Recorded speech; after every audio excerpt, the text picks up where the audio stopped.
Second hand iPhone কেনার ক্ষেত্রে সতর্ক হন। এই যে জিনিসটি দেখতে পাচ্ছেন, এটা হচ্ছে ব্যাটারি বুস্টিংয়ের ট্যাগ। এটা দিয়ে হচ্ছে যে কোনো ফোনের ব্যাটারিটা বুস্টিং করা হয় আইফোনের। তো এই যে ট্যাগটা ব্যাটারির মধ্যে লাগিয়ে হেলথ বাড়িয়ে দেওয়া হয়। যদি সেটের ব্যাটারিতে হেলথ থাকে 70%, সেটাকে করে দেওয়া হয় 95, 96, 93, এরকম একটা হেলথ বুস্ট করে দেওয়া হয়। তো আপনারা আইফোন কেনার ক্ষেত্রে দোকানদারকে অবশ্যই জিজ্ঞাসা করে দেখবেন যে এটার ব্যাটারি বুস্টিং কিনা। আমরা বেশিরভাগই আইফোনগুলো পাচ্ছি যেগুলোর হচ্ছে ব্যাটারি বুস্টিং। বিশেষ করে আইফোন 11-এ এই প্রবলেমটা সবচেয়ে বেশি, যে ব্যাটারি বুস্টিং করা থাকে।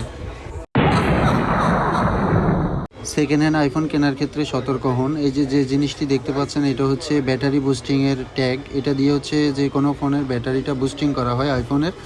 তো এই যে ট্যাগটা ব্যাটারির মধ্যে লাগিয়ে হেলথ বাড়িয়ে দেওয়া হয়। যদি সেটের ব্যাটারিতে হেলথ থাকে 70%, সেটাকে করে দেওয়া হয় 95, 96, 93, এরকম একটা